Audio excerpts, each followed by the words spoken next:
شہر رمضان الذی انزل فیہ القرآن، جس میں نازل کیا گیا قرآن۔ اب یہاں بھی ایک سوال آیا، ہمیں معلوم ہے کہ حضور پر تو نازل ہوا ہے وہ 22-23 برس میں، ہمارا چونکہ عام سوچنے کا انداز جو ہے وہ عیسوی سال سے ہے، تو نوٹ کر لیجئے کہ سن 610 عیسوی میں قرآن مجید کی وحی کا آغاز ہوا اور 632 میں حضور کا انتقال ہو گیا، 22 برس ہے یہ۔ 22 سالوں میں تھوڑا تھوڑا کر کے قرآن مجید کی نزول کی تکمیل ہوئی ہے محمد رسول اللہ پر۔ تو یہ رمضان میں کیسے نازل کیا گیا؟ اور دوسری طرف ہم دیکھتے ہیں کہ لیلۃ القدر یا لیلۃ المبارکہ جو قرآن مجید میں 2 جگہ آیا ہے، انا انزلناہ فی لیلۃ القدر وما ادراک ما لیلۃ القدر لیلۃ القدر خیر من الف شہر، وہ ایک رات میں اترنے کا ذکر ہے، اور اس میں تطبیق موجود ہے کہ وہ لیلۃ القدر رمضان مبارک ہی کی ایک رات ہے۔ اس اعتبار سے یہ جو رمضان میں یا رمضان کی ایک مبارک شب میں قرآن کا نازل کیا جانا، اس کا مفہوم کیا ہے؟ 2 آراء اس میں ہیں۔ ایک تو یہ کہ آغاز نزول جو ہوا محمد رسول اللہ صلی اللہ علیہ وسلم پر وہ لیلۃ القدر میں ہوا، اور وہ ماہ رمضان مبارک میں ہے، گویا کہ اس کو تعبیر کیا گیا کہ ہم نے اس کو نازل کیا لیلۃ القدر میں، یا رمضان کا مہینہ وہ ہے جس میں قرآن نازل کیا گیا۔ ایک دوسرا مفہوم کہ جو صحیح تر ہے اور زیادہ اس پر اجماع ہے وہ یہ ہے کہ انزال کا مصدر جب آتا ہے، انزل ینزل انزالا، یہ باب افعال کا خاصہ ہے، کوئی کام دفعتاً کر دینا، اور جب باب تفعیل میں وہی مصدر آئے گا نزل ینزل تنزیلا، اس کے معنی ہوں گے رفتہ رفتہ تدریجاً ایک کام کو کرنا۔ تدریج کا لفظ بھی اسی تفعیل کے باب سے، جس کی ایک بڑی اہم مثال ہے اعلام اور تعلیم۔ اعلام، کسی کو کوئی چیز بتا دینا، اب اس کے سمجھ میں آئی یا نہیں آئی ہے وہ جانے، ہمارا کام تھا بتا دینا۔ ایک ہے تعلیم، بڑے اہتمام کے ساتھ محنت کر کے کوئی چیز سمجھانی ہے، پھر یہ بھی دیکھنا ہے یہ بات سمجھ میں آ گئی تو اگلی بات سمجھاؤں، اس کے اندر درجہ بدرجہ جو ہے اس کو علم دیا جا رہا ہے، یہ تعلیم ہے۔ تو قرآن مجید میں نزول کے لیے یہ دونوں صیغے آئے، رمضان مبارک اور لیلۃ القدر یا لیلہ مبارکہ، اس میں آتا ہے باب افعال، شہر رمضان الذی انزل فیہ القرآن انا انزلناہ فی لیلۃ القدر انا انزلناہ فی لیلۃ مبارکۃ۔ لہذا یہ ہے پورے قرآن مجید کا لوح محفوظ سے، یا جس کو کتاب مکنون کہا ہے سورہ واقعہ میں، یا جسے انہ فی ام الکتاب لدینا لعلی حکیم کہا گیا، ام الکتاب، وہاں سے پورا قرآن نازل کر دیا گیا سمائے دنیا تک۔ یہ لیلۃ القدر میں ہو گیا، یہ وہی سمائے دنیا ہے جس کے بارے میں وہ حدیث بھی آتی ہے کہ اللہ تعالی ہر رات کو اس کے آخری جو ساعتیں ہیں اس میں نزول فرماتا ہے سمائے دنیا تک، اور پھر ایک پکارنے والا پکارتا ہے حل من سائل فاعطیہ، وہ ہے کوئی مانگنے والا کہ میں اسے دوں، عطا کروں، حل من مستغفر فاغفر لہ، ہے کوئی استغفار کرنے والا، معافی چاہنے والا، مغفرت چاہنے والا کہ میں اسے بخش دوں۔ اسی سمائے دنیا تک قرآن مجید پورا کا پورا گویا کہ نازل کر دیا گیا جملۃ واحدہ، یہ سمائے دنیا تک لیلۃ مبارکہ میں یا لیلۃ القدر میں جو ماہ رمضان مبارک کی ایک شب ہے۔ البتہ وہاں سے حضرت جبرائیل علیہ الصلوۃ والسلام تھوڑا تھوڑا کر کے اس کو نازل فرماتے رہے حضور پر، اور یہ ترتیب نزولی ہے حضور کی دعوت و تحریک کے تقاضوں کے مطابق، جبکہ جو اصل ہے لوح محفوظ میں اور کتاب مکنون میں اور ام الکتاب میں، وہ ترتیب وہ ہے جس کے ساتھ کہ پھر حضور نے اس کو مرتب کر دیا اللہ تعالیٰ کے حکم سے، ان علینا جمعہ وقرآنہ فاذا قرأناہ فاتبع قرآنہ۔ انزل فیہ القرآن، اور قرآن کیا ہے؟ ھدی للناس وبینات من الھدی والفرقان، یہ بن کر آیا ہے لوگوں کے لیے ہدایت۔ اب یہاں نوٹ کیجئے ذرا، ایک تقابل آئے گا، اسی سورہ بقرہ کے شروع میں فرمایا گیا ہے قرآن کے بارے میں الف لام میم ذالک الکتاب لا ریب فیہ ھدی للمتقین، یہ ہدایت ہے متقیوں کے لیے، یہاں فرمایا ھدی للناس، تمام انسانوں کے لیے۔ تو اس میں مطابقت کیا ہے، تطبیق کیسے ہوگی؟ وہ یہ ہے کہ قرآن مجید اپنی جگہ پر فی نفسہ علی مقامہ تمام انسانوں کے لیے ابد الآباد تک کے لیے یہ ہدایت ہے، رہنمائی ہے، عوام کے لیے بھی، خواص کے لیے بھی، عام لوگ ان پڑھ جاہل ان کے لیے بھی، اور بڑے سے بڑے حکیم اور فلسفی اور دانا اور سائنسدان کے لیے بھی۔ اپنے دور میں جب کہ قرآن نازل ہوا اس وقت کے عوام و خواص کے لیے بھی، اس وقت بھی دنیا میں بڑے بڑے فلسفی تھے، ایران میں ایران کے ایرانی قوم کی تو گھٹی میں فلسفہ اور منطق پڑی ہوئی تھی، لیکن ان کے لیے بھی ہدایت نامہ قرآن ہی تھا، عام بدوؤں کے لیے بھی ہدایت نامہ قرآن تھا۔ پھر یہ کہ آج اس صدی کے اندر علامہ اقبال جیسے شخصیت، انہیں بھی تو آخر کار جو تسکین حاصل ہوئی ہے، ان کے علم کی جو پیاس بجھی ہے، وہ تو قرآن سے بجھی۔ انہوں نے اپنے فلسفے کے لیے بھی سورس جو ہے فلسفہ خودی کے لیے سورہ حشر کی ایک آیت کو معین کیا ہے۔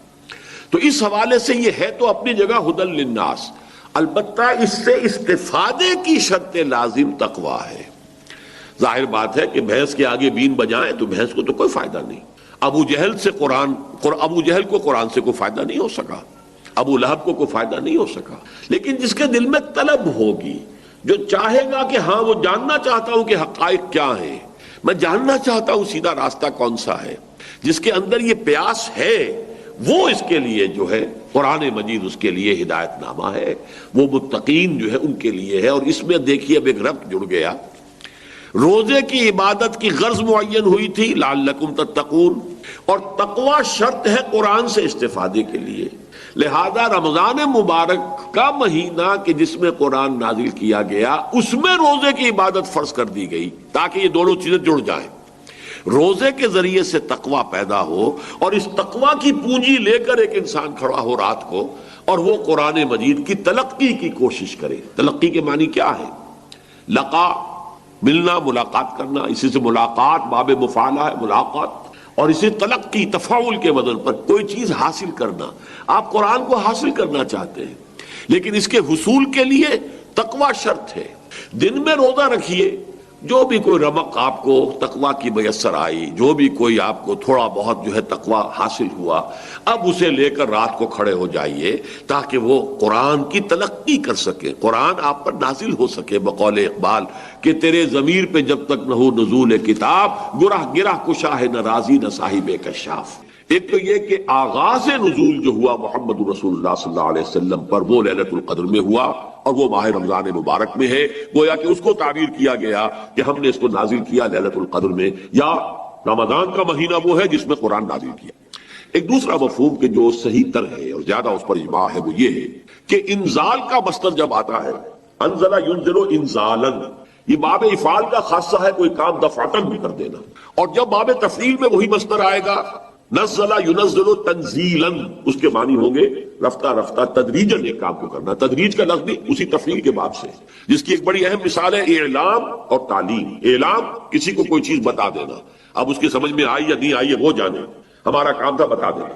ایک ہے تعلیم، بڑے اہتمام کے ساتھ محنت کر کے کوئی چیز سمجھانی ہے، پھر یہ بھی دیکھنا ہے یہ بات سمجھ میں آ گئی تو اگلی بات سمجھاؤں، اس کے اندر درجہ بدرجہ جو ہے اس کو علم دیا جا رہا ہے، یہ تعلیم ہے۔ تو قرآن مجید میں نزول کے لیے یہ دونوں چیزیں آئیں، رمضان مبارک اور لیلۃ القدر یا لیلہ مبارکہ، اس میں آتا ہے باب افعال، شہر رمضان الذی انزل فیہ القرآن انا انزلناہ فی لیلۃ القدر انا انزلناہ فی لیلۃ مبارکۃ۔ لہذا یہ ہے پورے قرآن مجید کا لوح محفوظ سے، یا جس کو کتاب مکنون کہا ہے سورہ واقعہ میں، یا جسے انہو فی ام الکتاب لدینا لعلی الحکیم کہا گیا، ام الکتاب، وہاں سے پورا قرآن نازل کر دیا گیا سمائے دنیا تک۔ یہ لیلۃ القدر میں ہو گیا، یہ کوئی سمائے دنیا ہے جس کے بارے میں وہ حدیث بھی آتی ہے کہ اللہ تعالیٰ ہر رات کو اس کے آخری جو ساعتیں ہیں اس میں نزول فرماتا ہے سمائے دنیا تک، اور پھر ایک پکارنے والا پکارتا ہے حل من سائل فاعطیہ، وہ ہے کوئی مانگنے والا کہ میں اسے دوں، عطا کروں، حل من مستغفر فاغفر لہ، ہے کوئی استغفار کرنے والا، معافی چاہنے والا، مغفرت چاہنے والا کہ میں اسے بخش دوں۔ اسی سمائے دنیا تک قرآن مجید پورا کا پورا گویا کہ نازل کر دیا گیا جملۃ واحدہ، یہ سمائے دنیا تک لیلۃ مبارکہ میں یا لیلۃ القدر میں جو ماہ رمضان مبارک کی ایک شب ہے۔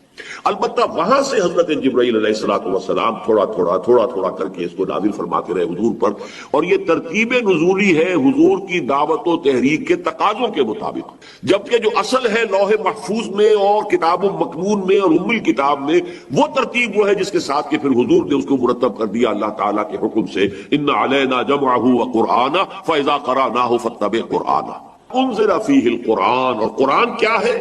ہدی للناس وبینات من الہدی والفرقان، یہ بن کر آیا ہے لوگوں کے لیے ہدایت۔ اب یہاں نوٹ کیجئے ذرا، ایک تقابل آئے گا، اسی سورہ بقرہ کے شروع میں فرمایا گیا ہے قرآن کے بارے میں الف لام میم ذالک الکتاب لا ریب فیہ ہدی للمتقین، یہ ہدایت ہے متقیوں کے لیے، یہاں فرمایا ھدی للناس، تمام انسانوں کے لیے۔ تو اس میں مطابقت کیا ہے، تطبیق کیسے ہوگی؟ وہ یہ ہے کہ قرآن مجید اپنی جگہ پر فی نفسہ علی مقامہ تمام انسانوں کے لیے ابد الآباد تک کے لیے یہ ہدایت ہے، رہنمائی ہے، عوام کے لیے بھی، خواص کے لیے، عام لوگ ان پڑھ جاہل ان کے لیے بھی، اور بڑے سے بڑے حکیم اور فلسفی اور دانا اور سائنسدان کے لیے بھی۔ اپنے دور میں جب کہ قرآن نازل ہوا اس وقت کے عوام و خواص کے لیے بھی، اس وقت بھی دنیا میں بڑے بڑے فلسفی تھے، ایران میں، ایران کی ایرانی قوم کی تو گھٹی میں فلسفہ اور منطق پڑی ہوئی تھی، لیکن ان کے لیے بھی ہدایت نامہ قرآن ہی تھا، عام بدوؤں کے لیے بھی ہدایت نامہ قرآن تھا۔ پھر یہ کہ آج اس صدی کے اندر علامہ اقبال جیسی شخصیت، انہیں بھی تو آخر کار جو تسکین حاصل ہوئی ہے ان کے علم کی،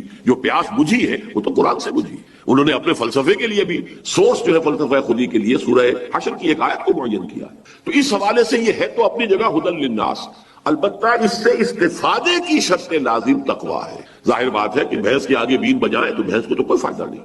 ابو جہل کو قرآن سے کوئی فائدہ نہیں ہو سکا، ابو لہب کو کوئی فائدہ نہیں ہو سکا، لیکن جس کے دل میں طلب ہوگی، جو چاہے گا کہ ہاں وہ جاننا چاہتا ہوں کہ حقائق کیا ہیں، میں جاننا چاہتا ہوں سیدھا راستہ کون سا ہے، جس کے اندر یہ پیاس ہے، وہ اس کے لیے جو ہے قرآن مجید اس کے لیے ہدایت نامہ ہے، وہ متقین جو ہے ان کے لیے ہے۔ اور اس میں دیکھیے اب ایک ربط جڑ گیا، روزے کی عبادت کی غرض معین ہوئی تھی لعلکم تتقون، اور تقوی شرط ہے قرآن سے استفادے کے لیے، لہذا رمضان مبارک کا مہینہ کہ جس میں قرآن نازل کیا گیا اس میں روزے کی عبادت فرض کر دی گئی تاکہ یہ دونوں چیزیں جڑ جائیں، روزے کے ذریعے سے تقوی پیدا ہو اور اس تقوی کی پونجی لے کر ایک انسان کھڑا ہو رات کو اور وہ قرآن مجید کی تلقی کی کوشش کرے۔ تلقی کے معنی کیا ہے؟ لقا، ملنا، ملاقات کرنا، اسی سے ملاقات باب مفعلہ ہے، ملاقات، اور اسی تلقی تفاعل کے بدل پر کوئی چیز حاصل کرنا۔ آپ قرآن کو حاصل کرنا چاہتے ہیں لیکن اس کے حصول کے لیے تقوی شرط ہے۔ دن میں روزہ رکھیے، جو بھی کوئی رمق آپ کو تقوی کی میسر آئی، جو بھی کوئی آپ کو تھوڑا بہت جو ہے تقوی حاصل ہوا، اب اسے لے کر رات کو کھڑے ہو جائیے تاکہ وہ قرآن کی تلقی کر سکے، قرآن آپ پر نازل ہو سکے بقول اقبال کہ تیرے ضمیر پہ جب تک نہ ہو نزول کتاب گرہ گرہ کشا ہے نہ رات۔ تمہید کے بعد اب میں شروع کروں گا استقبال رمضان کے ضمن میں روزے کی حکمتیں کیا ہیں، اس کے احکام کیا ہیں۔ نمبر 1، شریعت محمدی میں روزے کی تدریجی فرضیت، یہ جو تمہیدی مضمون ہے اس ضمن میں وہ بہت اہم ہے۔ پہلی بات یہ جان لیجئے کہ اہل عرب جو ہیں، قریش بھی، اہل مکہ اور قریش کے تابع بقیہ تمام بنی اسماعیل بھی، اور ان کے تابع جو بھی عرب میں دوسرے قبیلوں کے لوگ تھے کہ جو عربی تھے اور مشرک تھے، وہ سب اس کے اندر مراد ہیں۔ تو فرمایا گیا کہ ان لوگوں میں روزے کی عبادت معروف نہیں تھی، یا تو یہ ہے کہ حضرت ابراہیم علیہ السلام کے زمانے میں روزے کی عبادت تھی ہی نہیں، کیونکہ یہ لوگ اپنے قول کے مطابق ملت ابراہیم پر تھے، لیکن یہ ہے کہ بہرحال روزے کی عبادت سے نہ آشنا تھا۔ کیا وجہ ہے یہ ہم نہیں جانتے۔ آپ کو معلوم ہے نماز سے وہ واقف تھے، اگرچہ اس کا حلیہ انہوں نے بگاڑ دیا تھا، تالیاں بجاتے تھے، سیٹیاں بجاتے تھے یہ، لیکن نماز کہتے تھے اسے نماز۔ طواف سے وہ واقف تھے، اگرچہ اس کے ضمن میں اتنی گھناؤنی حرکت بھی کی تھی کہ مرد اور عورتیں وہ بالکل برہنہ ہو کر طواف کرتے تھے تو اسے بہت فضیلت والی بات سمجھتے، بہت خدا رسیدگی کی بات سمجھتے تھے کہ کامل برہنہ ہو کر طواف کیا جائے، لیکن بہرحال طواف تھا۔ اسی طرح قیام عرفہ، قیام منا یہ بھی موجود تھے۔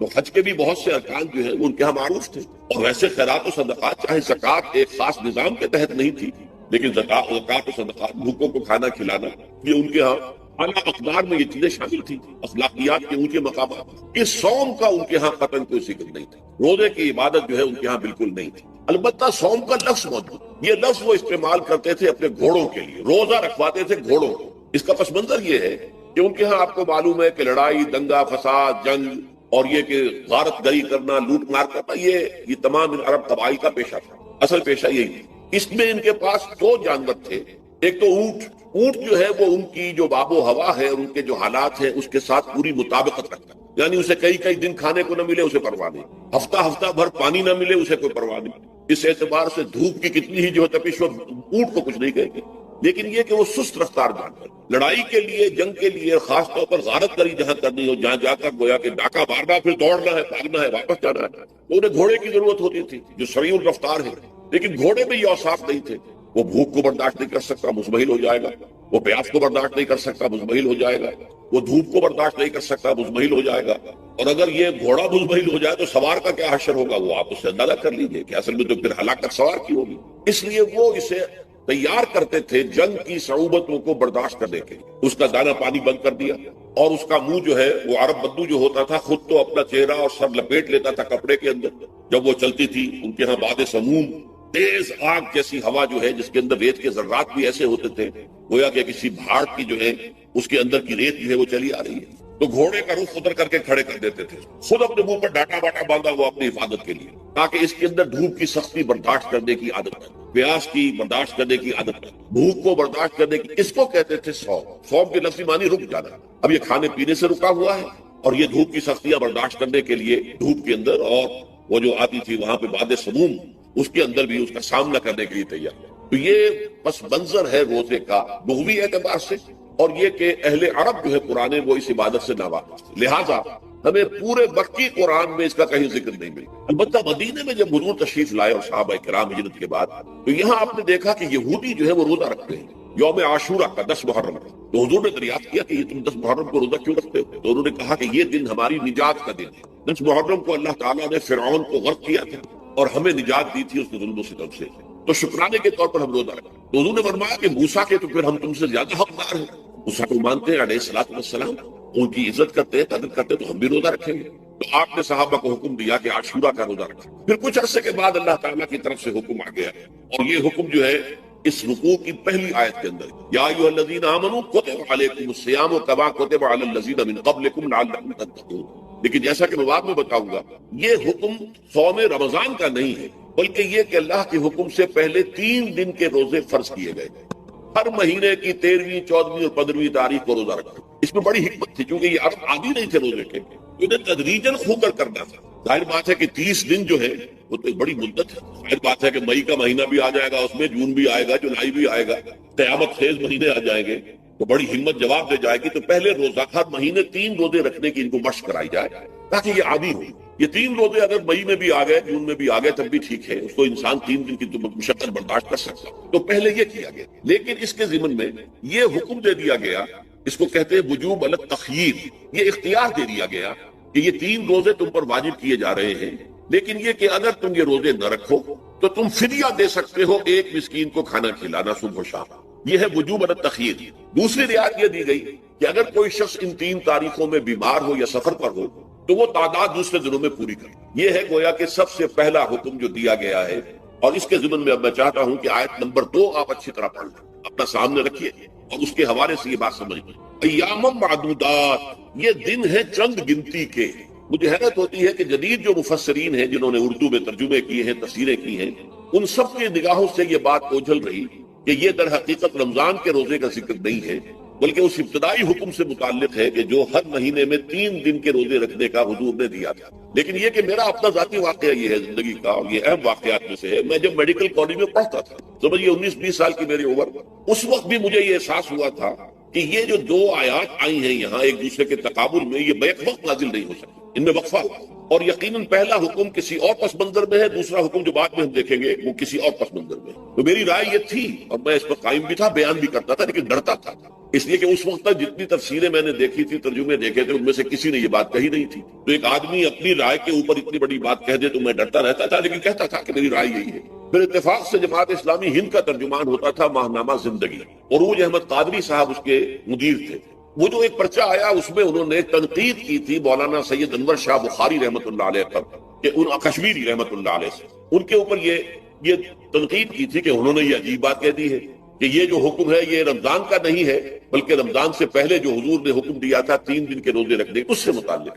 اب مجھے اس کے اوپر پورا اطمینان ہو گیا کہ اگر سید محمد انور شاہ کاشمیری رحمۃ اللہ علیہ کی رائے یہ ہے تو متفق گردید رائے ابو علی بارائے من, مجھے اب اس سے زیادہ اور کسی سند کی ضرورت نہیں. بعد میں نے جب تفسیر کبیر اور امام راضی رحمۃ اللہ علیہ کی اس کا بھی مطالعہ شروع کیا تو میں حیران ہوا کہ سلف میں تو یہ رائے کثرت سے موجود تھی. کیا سبب ہوا ہے کہ آج کے دور کے جو مترجمین اور مصنفین ہیں ان کی نگاہوں سے بالکل یہ بات اوجھل ہو گئی؟ اس معاملے کو میں حل آج تک نہیں کر سکتا, لیکن اب میں پورے تیقن سے آپ سے کہہ رہا ہوں کہ یہ جو پہلی 2 آیتیں ہیں ان کا تعلق صوم رمضان سے نہیں ہے, بلکہ ان کا تعلق ہے وہ 3 دن کے. اس کی سب سے بڑی دلیل اس کے اندر موجود ہے ایام معدودات, گنتی کے چند دن. اب 30 یا 29 دن جو ہے وہ گنتی کے چند دن نہیں ہو سکتے, وہ اچھی بڑی تعداد ہے. پھر یہ ہے کہ یہ معدودات جو ہے اس کو کہا جاتا ہے جمع قلت. یہ زیادہ سے زیادہ 9 پر اس کا اطلاق ہوتا ہے, اس وزن پر جو جمع آتی, اور اس میں جو ہے خود قرآن مجید میں حج کے سلسلے میں منا کے قیام کے ضمن میں الفاظ آئے ہیں ایام معدودات، فمن تعجل فی یومین فلا اثم علیہ ومن تاخر فلا اثم علیہ۔ منا میں قیام ہے گنتی کے چند دن، تو جو 2 دن ہی میں جلدی کر کے وہاں سے واپس ہو جائے اس پہ بھی کوئی اس گناہ نہیں ہے، اور جو مؤخر کر کے 3 دن پورے کرے اس پر بھی کوئی گناہ نہیں ہے۔ تو وہاں پر بھی نظیر موجود ہے کہ 2 یا 3 دن پر اس کا اطلاق ہو رہا ہے۔ تو یہاں پر ایام معدودات سے لازماً یہ مراد ہے کہ یہ 3 دن جو ہے ہر مہینے میں 13ویں، 14ویں، 15ویں، در حقیقت اس روزے سے متعلق یہ آیت آ رہی ہے۔ اور یہ بھی نوٹ کر لیجئے کہ رمضان کے روزے کی فرضیت کے بعد بھی حضور کا معمول اور آپ کے صحابہ کا، اور جو بھی ہمارے ہاں اتباع کرتے ہیں حضور صلی اللہ علیہ وسلم کا نوافل میں بھی ان کا یہ معمول ہے۔ ہر مہینے میں یہ 3 روزے حضور بعد بھی رکھتے تھے، اور آپ کے بہت سے صحابہ رکھتے تھے، اور آج بھی ہمارے ہاں بہت سے لوگ جو دیندار ہیں اور جن کے اندر یہ جذبہ ہے اتباع سنت کا، وہ کر سکتے ہیں۔ 13ویں، 14ویں اور 15ویں تاریخوں کا ان کو ایام 20 کہتے ہیں۔ اس کی راتیں روشن ہوتی ہیں، 13ویں رات، 14ویں رات، 15ویں رات۔ چاند جو ہے اس کے اندر آپ کو معلوم ہوتا ہے 14ویں کو تو مکمل ہوتا ہی ہے، 13ویں اور 15ویں کا بھی تقریباً مکمل ہے۔ تو ایام 20 کے روزے جو ہیں بعد میں بھی برقرار رہے ہیں، لیکن نفلت، فرض اس کے بعد جو ہے وہ رمضان کے روزے ہو گئے۔ ایام معدودات یہ دن ہے گنتی کے۔ فمن کان منکم مریض او علی سفر فعدۃ من ایام اخر، تو جو کوئی بھی تم میں سے ہو بیمار یا سفر پر تو وہ تعداد پوری کر لے دوسرے دنوں۔ گویا کہ اب اگلی کیا ایک تو یہ رعایت ہو گئی، دوسری رعایت وعلی الذین یطیقونہ فدیۃ طعام مسکین، اور ان لوگوں کے ذمے کے جو اس کی طاقت رکھتے ہوئے، یعنی مریض بھی نہیں ہے، صحت مند ہے، روزہ رکھ سکتے ہیں، سفر بھی نہیں ہے، سفر پر نہیں ہے، مقیم ہے، روزہ رکھ سکتے ہیں، پھر بھی نہ رکھے تو ان کے لیے بھی ایک اختیار، اسی لیے میں نے لفظ استعمال کیا تھا وجوب الگ تخییر، واجب تو ہے لیکن اس میں ایک اختیار دے دیا گیا۔ وہ اختیار کیا ہے؟ فدیۃ طعام مسکین۔ تو پھر یہ ہے کہ ایک مسکین کو کھانا کھلا دینا، فدیہ کہتے ہیں کسی چیز کا بدل ہو جائے، جیسے کہ جنگی مجرم ہے اس کا فدیہ ہے، گویا کہ اس کو دے کر وہ پھر آزاد ہو جائے گا، فدیہ اس کو کہتے ہیں۔ ففدیۃ طعام مسکین، لیکن یہ ہے کہ فمن تطوع خیر فہو خیر اللہ، اور جو نیکی سے خیر کرنا چاہے مزید تو وہ اس کے لیے بہتر ہے، ایک کے بجائے 2 کو کھلائے، 3 کو کھلائے، 4 کو کھلائے، 10 کو کھلائے، تو یہ تو ترغیب ہے، لیکن کم سے کم ایک مسکین کو کھانا کھلانا 2 وقت کا۔ وَأَن تَصُومُوا خَيْرٌ لَكُمْ، اب دیکھیے یہ لفظ بول رہے ہیں، اگر تم روزہ رکھو تو یہ تمہارے حق میں بہتر ہے، یعنی اگرچہ اختیار تمہیں دے دیا، اختیار یہ ہے کہ روزہ رکھو، اگر نہ رکھو تو فدیہ دے دو ایک مسکین کا کھانا، لیکن اگر تم روزہ رکھو، ان کنتم تعلمون، اگر حقیقت میں تم علم رکھتے ہو کہ روزے کے اندر کیا کیا برکات ہیں، تو تمہیں روزہ لازماً رکھنا چاہیے۔ تشویق اور ترغیب موجود ہے، لیکن یہ کہ اس کی فرضیت یا وجوب نہیں ہے۔ یہ تھا ابتدائی حکم روزے کی صفت میں۔ اب اس کے بعد اگلی آیت جو ہے اس کے بھی پہلے حصے کو مت پڑھیے، شہر رمضان الذی انزل فیہ القرآن، اس کے بارے میں تو بعد میں گفتگو ہوگی، بینات من الہدی والفرقان، لیکن اگلا جملہ فمن شہد منکم الشہر فلیصم، اب یہ رمضان کے روزے کی فرضیت کا حکم ہے۔ رمضان کا مہینہ وہ ہے جس میں قرآن نازل کیا گیا، اس کے بارے میں جیسا کہ میں نے عرض کیا پھر بعد میں عرض کروں گا، لیکن جو شخص بھی تم میں سے موجود ہو اس مہینے میں، اپنے گھر میں موجود ہے، اپنے شہر میں موجود ہے، سفر پر نہیں ہے، یا یہ ہے کہ جو شخص بھی اس مہینے کو پائے، اس کی زندگی میں یہ مہینہ آ جائے، یہ برکتوں کا ایک موقع اسے مزید حاصل ہو جائے، فلیصم، یہ امر کا صیغہ ہے، یہ وجوب ہے مطلقاً۔ اب اس میں جو 2 رعایتیں پہلے دی گئی تھی ان میں سے ایک کو برقرار رکھا، ومن کان مریضا او علی سفر فعدۃ من ایام اخر، یہی وہ الفاظ ہیں جن کی بنا پر میرا گمان اس وقت بھی یہ تھا کہ یہ 2 بیک وقت نازل نہیں ہو سکتی آیا، یہ جو تکرار ہے بیماری تکرار ہو جائے گی پھر اگر ایک ہی وقت میں نازل ہو رہی ہے، اور قرآن مجید کی فصاحت اور بلاغت سے یہ چیز بعید ہے کہ وہاں پر اس طرح کی تکرار بلا سبب ہو رہی ہے۔ قرآن میں اور بہت سی آیات ہیں جن میں کہ آپ کو معلوم ہے کہ پورا رکوع ہے سورہ مزمل کا، جس میں قیام اللیل کا حکم ہے، پھر اسی کے آخر میں وہ آیت شامل کر دی گئی ہے جو کم سے کم 1 سال بعد نازل ہوئی، جس میں کہ رات کے قیام کا وجوب ختم کر دیا گیا، اور صرف یہ کہ جتنا بھی تم سے ممکن ہو سکا کرو، ضروری نہیں ہے کہ 1/3 شب ہو، آدھی ہو، 2/3 ہو، جتنا بھی ممکن ہو قرآن پڑھا کرو رات کو، گویا کہ وہ فرضیت جو تھی قیام اللیل کی وہ ختم ہو گئی۔ اس حوالے سے وہ جو ناسخ ہے، منسوخ کرنے والی آیت بھی اس کے ساتھ ہی رکھ دی گئی تاکہ وہ جو اصل حکم تھا وہ بھی برقرار سامنے رہے، اور جس نے آ کر اسے منسوخ کیا وہ بھی برقرار رہے اور سامنے رہے۔ اسی طرح یہاں پر بھی یہ حکم آیا، کتنے عرصے کے بعد آیا یہ مجھے معلوم نہیں، لیکن یہ کچھ عرصے کے بعد آیا ہے، جب رمضان کا مہینہ وہ ہے کہ جس میں قرآن نازل کیا گیا۔ اب جو شخص بھی اس مہینے کو پائے اس پر لازم ہے کہ اس کے روزے رکھے، ہاں من کان مریضا او علی سفر، جو شخص ہو مریض، بیمار ہو یا سفر پر ہو، فعدۃ من ایام اخر، تو وہ تعداد پوری کر لے دوسرے دنوں میں۔ یرید اللہ بکم اليسر ولا یرید بکم العسر، اللہ تمہارے ساتھ آسانی چاہتا ہے، سختی نہیں چاہتا۔ یہ اصل میں کیوں کہا ہے؟ اس کی وجہ سمجھ لیجئے آج بھی آپ کو اپنے ہاں ایسے لوگ مل جائیں گے جن کا تقویٰ کا تصور اتنا غلط ہو گیا ہے کہ 104 درجے کا بخار ہے، روزہ چھوڑنے کو تیار نہیں۔ بھلے آدمیوں، اللہ نے تمہیں ایک رخصت دی ہوئی ہے تو خام خواہ اپنے اوپر یہ شدت کیوں لے رہے ہیں؟ لیکن لیتے ہیں، روزہ چھوڑنے کو تیار، روزہ قضا نہیں، سفر پر جا رہے ہیں، روزہ قضا کرنے کو تیار نہیں۔ ایک موقع پر ایک غزوے کے دوران ایسا ہوا کہ کچھ لوگوں نے روزہ رکھا ہوا تھا، لیکن وہ اتنے یوں سمجھیے مزمحل ہو گئے کہ جب پڑاؤ پر پہنچے تو جن کا روزہ نہیں تھا انہوں نے تو بڑی چاق و چوبند طریقے سے خیمے نصب کیے، سارا بندوبست کیا، اور یہ جا کر بے سدھ ہو کر بے ہوش ہو کر گر پڑے۔ تو حضور نے فرمایا ان کو دیکھ کر، لیس من البر الصیام فی السفر، سفر میں روزہ رکھنا یہ کوئی نیکی کا کام نہیں، یہ نیکی کا غلط تصور ہے کہ جو تم نے اپنے اختیار کر دی، یہ تمہارے اندر تشدد پسندی پیدا ہو رہی ہے۔ دین کے احکام میں جو مقصد ہے وہ کیا ہے؟ یرید اللہ بکم اليسر ولا یرید بکم، اسی پر عمل کرتے ہوئے حضور نے فرمایا کہ جو بھی علماء دین ہے یا جو رہنمایان دین ہے ان کا کام کیا ہے؟ آپ نے فرمایا یسروا ولا تعسروا، دیکھو آسانیاں پیدا کرو، سختیاں پیدا نہ کرو۔ دین میں سختیاں پیدا کرنا بھی وہ اسر اور اغلال بن جاتا ہے کہ جس کو رفع کرنے کے لیے اور جس سے لوگوں کو، یہودیوں کو اور تمام اہل کتاب کو نجات دینے کے لیے اللہ تعالیٰ نے اپنے رسول محمد صلی اللہ علیہ وسلم کو بھیجا۔ وَيَضَعُ عَنْهُمْ إِصْرَهُمْ وَالْأَغْلَالَ الَّتِي كَانَتْ عَلَيْهِمْ، کہ جہاں وہ نیکی کا حکم دیتے ہیں، بدی سے روکتے ہیں، پاکیزہ چیزوں کو حلال ٹھہراتے ہیں اور خبیث چیزوں کو، ناپاک چیزوں کو حرام قرار دیتے ہیں، وہیں پہ لوگوں کے اوپر سے وہ بوجھ بھی ختم کرتے ہیں کہ جو انہوں نے خواب خواب کے اوپر لاد دیا۔ تو ان میں سے یہ بھی ہے کہ یہ نیکی کا کام نہیں ہے کہ آپ سفر میں ہیں اور روزہ رکھ رہے ہیں۔ یرید اللہ بکم اليسر ولا یرید بکم العسر ولتکملوا العدۃ، لیکن یہ بات واضح رہے کہ اب تمہارے لیے تعداد کو پورا کرنا لازم ہے، یہ نہیں ہے کہ آپ اس کی جگہ پر فدیہ دے دیں تو بات پوری ہو جائے گی۔ نہیں، روزے کی تعداد آپ کے رمضان میں 2 روزے 3 روزے چھوٹ گئے بیماری کی وجہ سے، ٹھیک ہے، لیکن دوسرے دنوں میں اس کی قضا دینی لازم ہے، وہ روزے رکھنے جو ہے آپ پر لازم ہے، ان کا کوئی بدل جو ہے وہ فدیہ نہیں ہو سکتا۔ البتہ یہ نوٹ کر لیجئے یہ حکمت نبوی ہے کہ یہاں اگرچہ وہ فدیے کا حکم جو ہے گویا کہ بظاہر قرآن مجید کے الفاظ سے محسوس ہوتا ہے کہ مطلقاً منسوخ ہو گیا، لیکن حضور نے اس کو خاص حالتوں میں باقی رکھا ہے۔ کوئی شخص اتنا بوڑھا ہو چکا ہے یا خاتون اتنی بوڑھی ہو چکی ہے کہ دن بھر کا فاقہ جو ہے اس میں اندیشہ ہے کہ کہیں ہلاک نہ ہو جائے، کوئی مریض ہے، مرد ہے یا عورت ہے، وہ ڈائبٹیز کی مریضہ ہے، اس کو وہ شوگر کا مرض ہے اور وہ اس کو برداشت نہیں کر سکتی، شوگر لیول بہت نیچے ہو جائے تو موت واقع ہو سکتی۔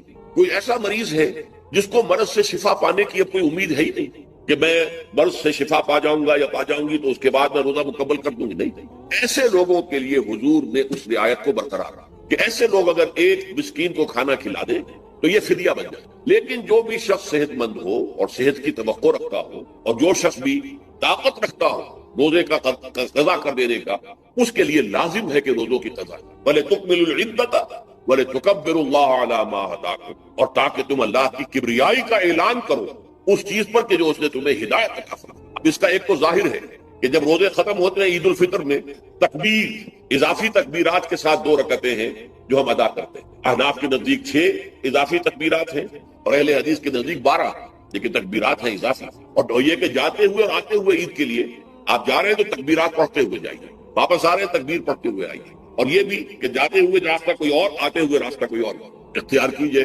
تاکہ پورا شہر، پوری بستی جو ہے تکبیر کی آواز سے گونجے۔ یہ ظاہر ہے، باطن اس کا کیا ہوگا؟ اللہ کی کبریائی کا اعلان کرو، اللہ کی کبریائی کو نافذ کرنے کی کوشش۔ جب اللہ نے تمہیں ہدایت دے دی ہے، تمہیں اپنے دین حق سے نواز دیا، تمہارا فرض ہے کہ اس کو قائم کرو، اس کے لیے جد و جہد کرو، اس کے لیے تن من دھن لگاؤ، اس کے لیے جان اور مال سے جہاد کرو۔ وَلِتُكَبِّرُوا اللَّهَ عَلَى مَا هَدَاكُمْ وَلَعَلَّكُمْ تَشْكُرُونَ، اور تاکہ تم واقعتاً شکر کرو۔ اس پر بھی گفتگو بعد میں ہوگی، یہ حکمت صوم کے حوالے سے ہے یہ لفظ۔ اس کے بعد جو ہے ایک آیت چھوڑ کر پھر اگلی 5ویں آیت پڑھیے، یہ ہے تکمیلی احکام۔ ابتدائی احکام آ گئے، نمبر 2 میں صوم رمضان کا حکم آ گیا، نمبر 3 پر ہوا کیا تھا کہ جب روزوں کا حکم دیا گیا تو چونکہ مثال آپ نے رکھی تھی یہود کی کہ یہود جو ہے عاشورہ کا روزہ رکھتے ہیں، ہم بھی کیوں نہ رکھیں، مسلمانوں تم بھی رکھیں۔ اس سے گمان یہ کیا گیا کہ جو احکام یہود کی شریعت میں ہے روزے کے، شاید وہی ہماری شریعت میں بھی ہے، اور ان کی شریعت میں یہ تھا کہ رات کو سو گئے تو روزہ شروع ہو گیا، اور وہ روزہ اب نہ کوئی سحری ہے نہ رات میں کے دوران کوئی میاں اور بیوی جو ہے وہ ہم بستری کر سکتے ہیں، بلکہ یہ کہ وہ روزہ صبح سے لے کر پھر جب رات کے بعد صبح آئے گی، صبح سے پھر دوپہر اور شام اور غروب آفتاب پر جا کر روزہ ختم ہو، گویا کہ کم و بیش 20 گھنٹے کا روزہ یا 21 گھنٹے کا روزہ، کیونکہ اگر غروب آفتاب کے 3 گھنٹے کے بعد آدمی سو گیا تو وہاں سے جو روزہ شروع ہوا ہے تو غروب آفتاب پر اگلے روز جو ہے وہ ختم ہوگا تو ہو جائے گا 20-21 گھنٹے کا روزہ. یہ روزے کا حکم لوگوں نے سمجھا، اس کی صراحت کوئی نہیں تھی، لیکن لوگ جو ہے کیونکہ صراحت منفی بھی نہیں تھی مثبت بھی نہیں تھی، لہذا وہ رات کے وقت میں جب دن ہوتے تھے روزوں کے، ان کی راتوں میں وہ اپنی جو بھی ایک طبی ضرورت ہے، جو ہم بستری ہے میاں اور بیوی کی، شوہر اور بیوی کی، وہ کر گزرتے تھے. جذبات کے اندر جو بھی اس وقت ان کی احتیاج ہوئی، دل میں کھٹک رہتی تھی کہ پتہ نہیں ہم نے یہ صحیح کام کیا نہیں کیا، غلط کیا.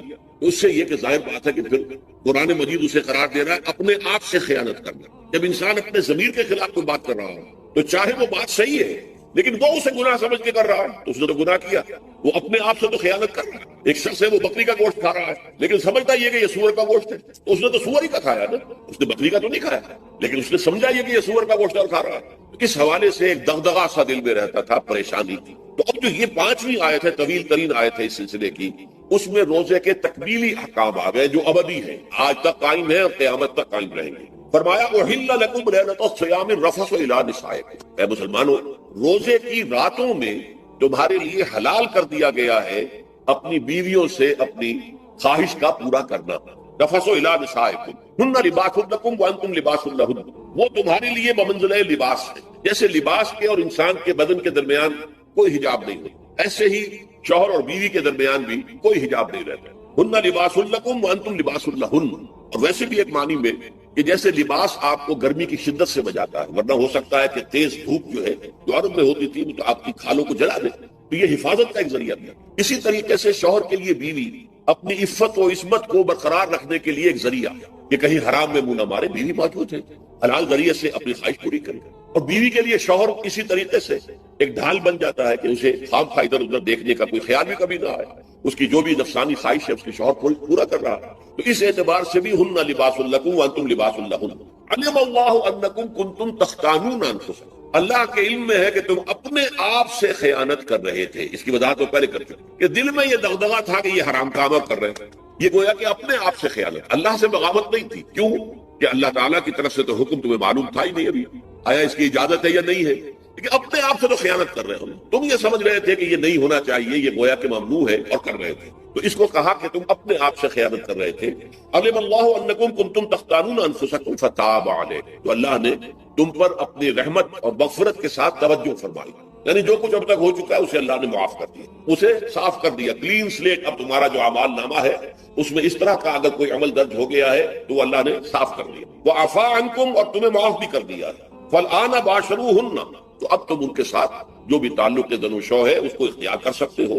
فالآن باشروہن وابتغوا ما كتب اللہ لکم، اور حاصل کرو وہ کچھ جو کچھ اللہ نے تمہارے لیے لکھ دی. یہ تعلق زن و شے سے 2 چیزیں ہیں کہ جو مقصود ہیں. ایک تو سب جانتے ہیں اولاد، ہر انسان کی خواہش ہوتی ہے کہ میری نسل کا تسلسل باقی رہے، لیکن نمبر 2 ایک شے اور ہے قرآن مجید میں بیان کیا گیا، بولے تسکنوا الیہا، اس میں ایک سکون ہے، اس میں جو بھی ہے جو بھی عمل ہے مباشرت کا، اس میں ایک اعصابی طور پر سکون کی کیفیت انسان کو حاصل ہے. تو یہ بھی مطلوب و مقصود ہے. تو ما کتب اللہ لکم، تمہارے لیے اللہ نے اس میں ایک تو اولاد کا معاملہ رکھ دیا ہے اور ایک تمہارے لیے سکون، لتسکنوا الیہا، تاکہ تم ان کی طرف توجہ کر کے سکون حاصل کرو. فالآن باشروہن وابتغوا ما کتب اللہ لکم وکلوا واشربوا، اب سحری کا حکم آ گیا.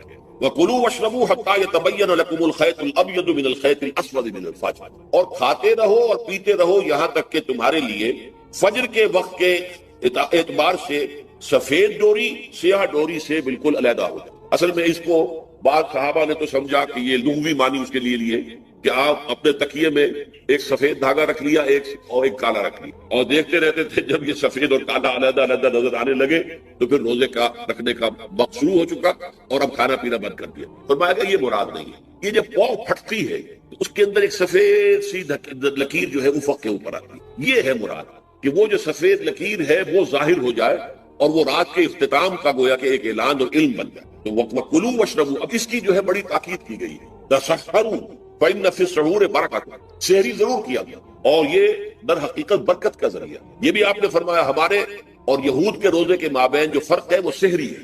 یہ سحری کیونکہ روزہ جو ہے وہ فجر سے لے کر غروب آفتاب تک ہے، طلوع آفتاب سے نہیں فجر سے، جبکہ وہ سفیدہ سحر جس کو ہم کہتے ہیں نمودار ہو جائے. طلوع آفتاب کا بھی 1.5 گھنٹے بعد ہوگا لیکن اس وقت جو ہے روزہ شروع، غروب آفتاب کا ختم. اس حوالے سے اس سے پہلے کھانا پینا، اور اس میں بھی فرمایا گیا کہ بعض لوگ بہت زیادہ احتیاط کرتے ہیں، وہ صحیح نہیں ہے. اس لیے کہ فجر کے لیے اذان جب دیتے تھے تو اس میں بعض حضرات ذرا جلدی کرتے تھے. حضور نے فرمایا کہ نہیں دیکھو یہ ذرا جلدی کر دیتے ہیں, اگر تم میں سے کسی کے ہاتھ میں پیالہ ہے, ابھی وہ کچھ کھا رہا ہے, اذان ہو گئی ہے, تو وہ اپنا پیالہ پورا کر لے.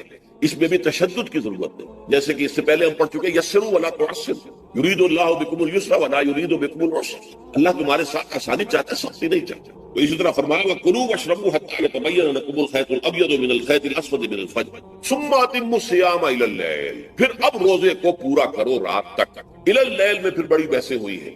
اس لفظ کی مناسبت سے اہل تشیع اس کے قائل ہیں کہ جبکہ خوب اندھیرا ہو جائے, لیکن اہل سنت کا اجماع ہے کہ غروب آفتاب اس سے مراد ہے, اس لیے کہ آغاز رات کا غروب آفتاب کے ساتھ. اور اس میں بھی احادیث کے اندر آیا ہے کہ تعجیل کرنی چاہیے. بعض لوگ وہی جو میں نے عرض کیا کہ تقویٰ کے تحت جو ہے, جیسے کہ سفر میں بھی روزے رکھتے ہیں, یا 104 بخار کے درجے میں بھی وہ روزہ قضا کرنے کو تیار نہیں ہوتے, ایسے ہی وہ تاخیر کرتے ہیں اپنے تقوی کے حساب سے, کہیں ایسا نہ ہو کو غلطی نہ ہو جائے, کہیں یہ نہ ہو جائے, کہیں وہ نہ ہو جائے, تو پھر اس کے اندر وہ افطار میں. تو آپ نے فرمایا کہ قوم جو ہے اسی وقت صحیح رہے گی جبکہ وہ افطار میں عجلت سے کھا, یعنی سحری کے اندر بہت زیادہ جلدی کرنے کی ضرورت نہیں. اگر اذان ہو رہی ہے اس کے دوران بھی اگر کچھ کھا پی رہے ہو تو کھا پی مکمل. اسی طریقے سے افطار کے اندر جو ہے وہ تاخیر کرنے کی ضرورت نہیں, سورج کے غروب کے ساتھ افطار کرو. وَلَا تُبَاشِرُوهُنَّ وَأَنْتُمْ عَاكِفُونَ فِي الْمَسَاجِدِ. ہاں, اپنی بیویوں سے تم مباشرت نہ کرو, تعلق ذن و شوق قائم نہ کرو جبکہ تم مسجدوں کے اندر معتکف. یہ اعتکاف کا ذکر ہوگا. رمضان کے آخری عشرے میں یہ اعتکاف جو مسنون ہے کہ 21ویں شب سے شروع ہو جائے گا, یعنی 20واں روزہ ختم ہوا اس کے ساتھ یہ اعتکاف شروع ہو گیا. اور پھر اعتکاف مسنون جو ہے وہ جب تک کہ چاند نظر نہ آ جائے شوال کا, عید کا, اس وقت تک یہ اعتکاف جاری رہے گا. یہ ہے مسنون اعتکاف. اس کی کیا حکمت ہے وہ میں بعد میں عرض کروں گا. تو یہ حکمت جو ہے اس کے حوالے سے گفتگو بعد میں ہو جائے گی, لیکن یہاں یہ بتا دیا گیا کہ یہ جو رمضان کی 20 راتوں میں اجازت دی گئی ہے اپنی بیویوں کے ساتھ ہم بستری کی, وہ اس معتکف کے لیے نہیں ہے. جو مسجد میں معتکف ہے تو ہاں اس کی اہلیہ آ سکتی ہے وہاں ملاقات کے لیے, کسی مشورہ کوئی کرنا ہے بہت ضروری ہے, ملاقات ہو سکتی ہے, لیکن یہ کہ مباشرت نہیں ہو سکتی. وہ تباشروہن وانتم عاکفون فی المساجد تلک حدود اللہ, یہ اللہ کی حدود ہے, شریعت اسلامی کی یہ حدود ہے. فلا تقربوها, تو ان کے قریب تک مت جاؤ. قرآن مجید میں اس اعتبار سے دو انداز تعبیر ہے کہ اللہ کی حدود ہے فلا تعتدوها, یہ اللہ کی حدود ہے, ان سے تجاوز نہ کرو, اس حد کو پھلانگ نہ جاؤ, اس حد سے آگے نہ گزر جاؤ. یہاں ہے تقربوها, اللہ تعالیٰ کی حدود کے قریب تک نہ جاؤ. اس کی وجہ ایک حدیث میں بیان کر دی گئی ہے کہ جیسے ہر بادشاہ کی ایک چراگاہ ہوتی ہے, وہ صرف شاہی جو بھی ہیں جانور ہیں ان کے, یا گھوڑے ہیں یا کوئی اور ہیں, ان کے چرنے کے لیے ہے. وہاں پہ کوئی رعایت کا کوئی آدمی اپنی بھیڑ بکریاں وغیرہ نہیں لے جا سکتا. وہ حما کہلاتا تھا کہ یہ شاہ کے لیے مخصوص ہے. لکل ملک حما وحم اللہ محارمہ, اللہ بھی بادشاہ ہے کائنات کا, ارض و سما کا, اس نے بھی جن چیزوں کو حرام کر دیا ہے وہ حما, اس میں داخل نہیں ہونا تمہیں. تو فرمایا کہ جو چرواہا اپنی بھیڑوں کو بالکل اس کی آخری حد تک لے جائے گا تو اندیشہ ہے کہ کوئی بھیڑ کوئی بکری چھلانگ لگائے اور اس چراگاہ میں داخل ہو جائے. اس لیے کیپ اینڈ ڈسٹینس, ایک فاصلے پر رہو. احتیاط کا تقاضا یہ ہے کہ اس آخری حد کے قریب نہ جاؤ. فلا تقربوها, اس کے قریب نہ جاؤ. ان حدود کی تو سختی کے ساتھ پابندی کرنی ہے. ان کے لیے یہ ہے کہ ان کو نہ صرف یہ کہ ان سے تجاوز نہیں کرنا, بلکہ ان سے ذرا کچھ فاصلے ہی پر اپنے آپ کو رکھنا ہے. کذالک یبین اللہ آیاتہ للناس, اسی طریقے سے اللہ تعالیٰ واضح کرتا ہے اپنی آیات کو لوگوں کے لیے. وَلَعَلَّهُمْ يَتَّقُونَ, اور تاکہ وہ پھر تقویٰ کریں, بچیں. جب احکام معلوم ہو گئے اب بچنا آسان ہے. جب احکام معلوم نہیں تو اندیشہ ہے کہ کہیں کسی حرام کے اندر جو ہے وہ ملوث ہو. جیسے کہ ایک حدیث میں آتا ہے کہ الحلال بین والحرام بین وبینہما مشتبہات, حلال کیا ہے یہ بھی واضح ہے, حرام کیا ہے یہ بھی واضح ہے. البتہ ان دونوں کے مابین کچھ چیزیں ہوتی ہیں متشابہات, پتہ نہیں حلال ہے کہ حرام ہے, تو تم بچو, ان چیزوں سے بھی بچو, اس لیے کہ اس کے اندر حرام ہونے کا اندیشہ ہے نا, لہذا ان سے بھی بچو. جو صریحاً حلال ہے اسی پر اکتفا, جن کے بارے میں تعین نہیں ہو پا رہا ہے کہ وہ حلال ہے, البتہ یہ بھی ثابت نہیں ہو رہا کہ وہ حرام ہے, تو ان سے بچ. یہ تقویٰ کا تقاضا ہے. اگرچہ قانونی اعتبار سے یہ کہا جائے گا کہ وہ مباح, جس شے کی حرمت کا ثبوت ہمیں کتاب اللہ اور سنت رسول سے نہ ملے وہ مباح ہے, لیکن یہ ہے کہ تقویٰ کا تقاضا یہ ہے. قانون کا تقاضا یہ کہ مباح کو آپ اختیار کریں گے تو آپ پر گرفت نہیں ہوگی, اس لیے کہ اس کی حرمت ثابت نہیں ہے. لیکن تقویٰ کا تقاضا یہ ہے کہ آپ صرف اس شے پر اکتفا کریں کہ جس کے حلال ہونے کے لیے ثبوت اور دلیل موجود. تو یہ ہے کہ تلک حدود اللہ فلا تقربوها کذالک یبین اللہ لکم للناس آیاتہ للناس لعلہم یتقون. یہ احکام ہے تکمیلی روزے کے، جس کے ضمن میں نے کچھ احادیث نبویہ کے حوالے سے بھی ان کی مزید وضاحت کر دی۔ اب یہ تیسری بات، روزے کا اصل حاصل کیا؟ اب پہلی آیت پر ہمیں توجہ دینی ہوگی، یا ایھا الذین آمنوا کتب علیکم الصیام، اہل ایمان تم پر روزہ فرض کیا گیا، لکھ دیا گیا، طے کر دیا گیا۔ اگرچہ جیسا کہ میں نے عرض کیا یہ ابتدائی حکم ہے اور اس میں وجوب علی التخییر وہ بعد میں آ چکا دوسری آیت ہے، کما کتب علی الذین من قبلکم، جیسے کہ یہ فرض کیا گیا تھا ان پر جو تم سے پہلے تھے، یعنی یہود اور نصارہ، ان پر بھی یہ روزہ جو ہے یہ فرض۔ البتہ احکام مختلف ہو گئے، جیسے جمعے کا دن، اور جمعے کو چھوڑ کر یہودیوں نے سبت کا دن اختیار کیا، عیسائیوں نے جو ہے وہ سنڈے کو اختیار کر لیا، لیکن احکام میں فرق ہے۔ وہاں پورے سبت کے دن، ہفتے کے دن کاروبار دنیاوی مطلقاً حرام، لیکن ہمارے ہاں شریعت کے اندر آسانی پیدا کی گئی کہ صرف جمعے کی اذان سے لے کر نماز ادا ہو جانے تک وہ حرام ہے، لیکن باقی یہ ہے کہ اس سے پہلے بھی اگر کرو اور بعد میں جب فَإِذَا قُضِيَتِ الصَّلَاةُ فَانتَشِرُوا فِي الْأَرْضِ وَابْتَغُوا مِن فَضْلِ اللَّهِ،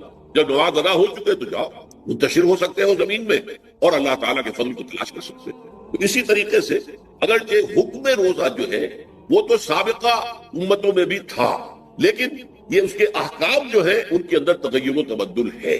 کتب علیکم الصیام کما کتب علی الذین من قبلکم لعلکم تتقون، تاکہ تمہارے اندر تقوی پیدا۔ اب یہ ہے حکمت صوم کی پہلی آیت۔ تقوی کسے کہتے ہیں؟ بچنا۔ کس چیز سے بچنا؟ اللہ نے جو چیزیں حرام کی ان سے بچنا، اللہ کے احکام کو توڑنے سے بچنا۔ دیکھیے یہ لفظ جو ہے اس کا مادہ ہے وا، آف اور یا، وقا۔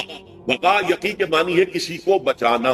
ہم دعا مانگتے وقنا عذاب النار، اے اللہ ہمیں آگ کے عذاب سے بچانا۔ لیکن اتقا بنتا ہے باب افتعال، واو تے میں شامل ہو گئی تو اتقا، اور اسی سے تقوی ہے۔ تقوی کے معنی کیا ہے؟ بچنا، خود بچنا۔ وقا یقین دوسرے کو بچانا، بچنا اللہ کے احکام کو توڑنے سے، اللہ کی حرام کردہ چیزوں میں ملوث ہونے سے، اللہ کے غضب سے، غصے سے، اللہ کی ناراضگی سے، اور آخرت میں اللہ کے عذاب سے۔ یہ بچنے کی روش ہے، پوری زندگی میں بھی اس کو جاری رکھنا۔ یہ تقوی زندگی میں کیا ہوگا؟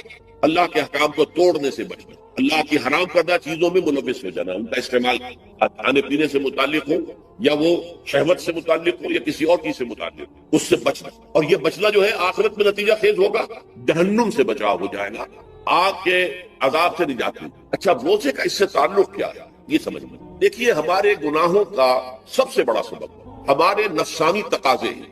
ہم ایک حیوان بھی ہیں اور حیوان سے بڑھ کر بھی کچھ ہے، وہ میں بات میں عرض کروں، لیکن حیوان تو ہے، جیسے ہر حیوان کو کچھ خوراک کی ضرورت ہے، ہمیں بھی ضرورت ہے۔ ہر حیوان کو بقائے نسل کا معاملہ جنسی ہے، وہ ہمارا بھی ہے۔ ہر حیوان کو کوئی نہ کوئی سر چھپانے کی جگہ چاہیے، کوئی گھونسلہ ہو، کوئی کھو ہو، کوئی بل ہو، کچھ بھی ہو اسے چاہیے آخر۔ اسی طریقے سے ہمارے سارے تقاضے، حیوانات کو بھی آرام چاہیے، ہمیں بھی آرام چاہیے۔ یہ حیوانی تقاضے جو ہے، جن کو ہم کہیں گے اینیمل انسٹنکٹس، ہمارے وجود کے اندر ہے اور ان کا تقاضا ہمارے اندر سے ابھرتا ہے۔ اسی کو اڈ اینڈ لیبیڈو کہا ہے فرائڈ نے۔ جدید نفسیات کا بابا آدم جو ہے وہ فرائڈ ہے، اس نے اسے اڈ اور لفٹ سے تعبیر کی، اس سے اوپر سیلف کو لایا ہے، اور اس کے بعد جو ہے وہ سپر ایگو ہے۔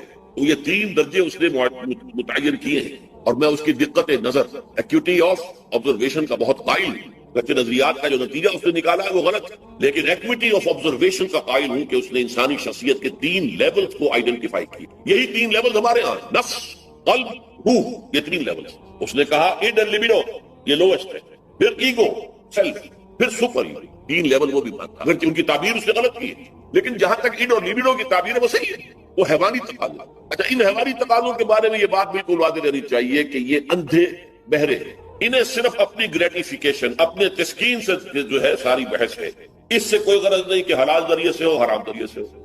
پیٹ کھانے کو مانگتا ہے بھوک کے اندر، اب آدمی جو ہے حرام کے اندر بھی منہ مار بیٹھتا ہے، یہاں تک کہ خود شریعت اجازت دیتی ہے کہ اگر جان پر بن جائے آدمی جو ہے وہ فاقے سے مر رہا تو وہ کوئی حرام چیز کھا کر بھی اپنی جان بچا سکتا، لیکن عام حالات میں نہیں۔ لیکن ہو سکتا ہے ہمارا چٹخارا جو ہے وہ حرام کی طرف ہمیں لے جائے، کسی کو واقعتاً اللہ نہ کرے کہ سور کے گوشت کا سسکا لگ جائے، وہ اس کے بغیر بچتا ہی نہیں، کھاتا ہے، شراب کی عادت ہو گئی پیتا ہے، یہ نہیں۔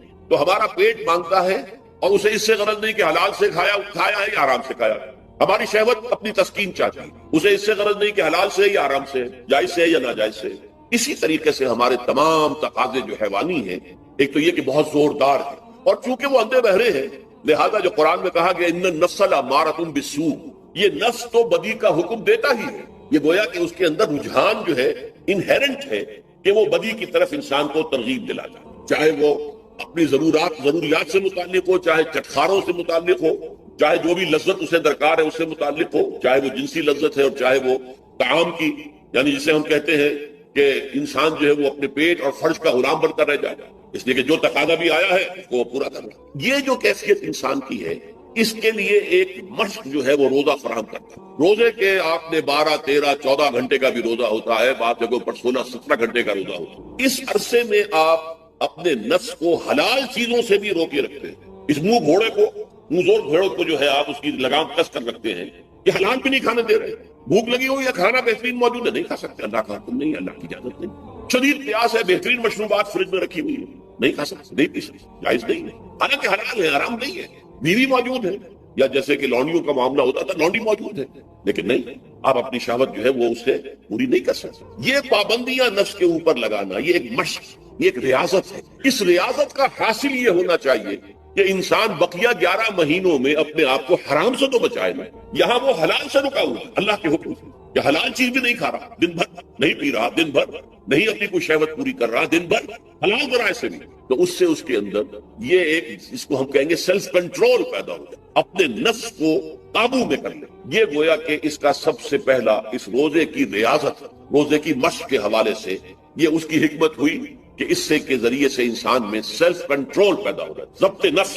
یہاں پہ تھوڑی سی میں وضاحت کر دوں، رہبانیت کے اندر آپ کو معلوم ہے کہ سیلف اینیہیلیشن، انگریزی الفاظ جو ہیں وہ زیادہ بعض لوگوں کے لیے واضح ہوں گے، نفس کشی، نفس کو کچل دینا، ختم کر دینا، مات دینا، یہ رہبانیت میں ہوتا، اسلام میں نہیں۔ اسلام کا نظام بڑا متوازن ہے۔ ان لنفسک علیک حقا وان لزوجک علیک حقا وان لزورک علیک حقا، حضور نے فرمایا دیکھو تمہارے نفس کا بھی تم پر حق، اسے مناسب حد تک آرام دینا بھی تمہارے ذمے ہے، اسے غذا بہم پہنچانا بھی تمہارے ذمے ہے، فرق صرف کیا ہے، حلال سے ہو حرام سے نہ، اس کی شہوت کو پورا کرنا بھی تمہارے ذمے ہے، فرق صرف کیا ہے، جائز راستے سے ہو حرام سے۔ اس کا نام ضبط نفس، سیلف اینیہیلیشن، نفس کو کچل دینا۔ یہ جو تپسیاں جو ہیں ہندو سادھو کرتے رہے ہیں، اور جو سب سے زیادہ معاملہ جو ہے وہ جو راہب ہوتے تھے حضرت مسیح علیہ السلام کے پیروکاروں میں، انہوں نے تاریخ کے اندر جو مثالیں دی ہیں اس کا جو ہے اندازہ کرنا مشکل ہو جاتا ہے کہ کس درجے وہ لوگ اپنے نفس کو کچلتے تھے، جس کا قرآن مجید میں سورہ حدید میں ذکر بھی ہے۔ اکثر لوگ تو پابندی نہیں کر سکتے تھے، اپنے اوپر پابندیاں لگانے کے بعد غلط راستوں پر بھی چل پڑتے تھے، لیکن جو لوگ ان پابندیوں کو نبھاتے تھے وہ کس انتہا تک جاتے تھے۔ کبھی آپ جو ہے ہسٹری آف کرسچن مناسٹسزم پر جو تاریخ کی کتابیں لکھی گئی ان کو پڑھیں تو اندازہ۔ مولانا مودودی نے تفسیر القرآن میں اس کا کچھ حوالے دیے ہیں، واقعہ یہ کہ رونگٹے کھڑے ہو جاتے ہیں انسان پر کہ اس درجے میں انہوں نے اپنے نفس کو کچلا۔ ہمارے صوفیہ کے ہاں بھی بعض ایسی روایات صحیح ہے یا غلط ہے بیان کی جاتی ہے، لیکن اسلام کا اصل معاملہ کیا ہے، توازن، اعتدال۔ تمہارے نفس کا بھی تم پر، ان لنفسک علیک حق، تمہاری بیوی کا بھی تم پر حق ہے، وان لزوجک علیک حق، تمہارا جو بھی کوئی ملاقاتی آئے، کوئی دوست ہے، اس کا بھی زورک علیک حق، زیارت کرنے کے لیے کوئی آیا اس کا بھی حق ہے، ان کے حقوق ادا کرتا۔ حضرت عبداللہ ابن عمرو بن العاص رضی اللہ تعالی عنہما صحابہ کرام میں اس اعتبار سے بہت ممیز تھے کہ ان پر عبادت جو ہے، عبادت گزاری کا اتنا غلبہ ہو گیا تھا، ہر روز روزہ رکھتے تھے اور رات کو پوری رات کھڑے رہتے تھے۔ حضور کو اطلاع دی گئی، حضور نے طلب کیا فوراً، آپ نے فرمایا یا عبداللہ الم نخبر، کیا ہمیں یہ خبر نہیں دی گئی انک تصوم الدہر تقوم اللیل، کہ تو ہمیشہ رات کو کھڑا رہتا ہے اور ہر روز روزہ رکھتا ہے۔ ظاہر بات ہے حضور کے حضور میں جھوٹ کیسے بولتے ہیں، اس سے بھی جھوٹ بولنے کا سوال نہیں صحابہ کے لیے، تو عرض کیا بلا یا رسول اللہ، یہ تو صحیح ہے۔ فرمایا لا تفعل فإن لنفسك عليك فإن لزوجك عليك فإن لزورك عليك، ارے نفس میں روزہ رکھو بھی، افطار بھی کرو۔ بہترین روزہ جو ہے وہ حضرت داؤد علیہ السلام کا تھا، ایک دن روزہ رکھتے تھے، ایک دن افطار، لیکن یہ ہے کہ آپ ہفتے میں 2 دن روزے حضور کے ہیں، سوموار کو اور جمعرات کو، مہینے میں 3 روزے، یہ ہے، اس میں گویا کہ سنت پر عمل بھی ہو جائے گا، لیکن یہ کہ ہمیشہ روزہ، بلکہ یہاں تک کہا گیا ما صام من صام الدہر، جو ہمیشہ روزہ رکھتا ہے انہیں کوئی روزہ رکھا ہی نہیں۔ کیا مطلب؟ یہ تو اس نے اپنی ہیبٹس بدل لی ہیں، ہیبٹس ہو گئی ہے یہ کہ سارا دن بھر نہیں کھانا، صبح کھانا، شام کو کھانا، بس یہ تو اس نے اپنی ہیبٹ بدل لی ہے، روزہ ہیبٹ بن گیا۔ ما صام من صام الدہر، جس نے ہمیشہ روزہ رکھا انہیں کوئی روزہ رکھا ہی نہیں، اس لیے کہ روزہ تو در حقیقت اس شخص پر شاخ گزرتا ہے جس کو عادت ہے دن میں کھانا کھانے کی، اس کو دن کے اندر 3 کھانے کھانے کی عادت ہے، تبھی تو وہ شاخ گزرے گا۔ اگر وہ عادت ہی آپ نے بدل لی ہے تو ظاہر بات ہے کہ پھر روزے کی جو برکت ہے وہ تو ظاہر نہیں ہوئی۔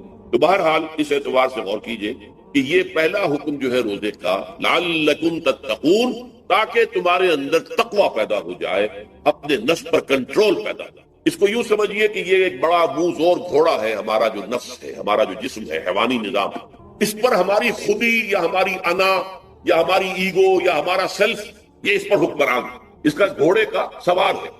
اب اگر گھوڑا منہ زور ہے اور سوار کے قابو میں نہیں ہے تو کیا نتیجہ نکلے گا؟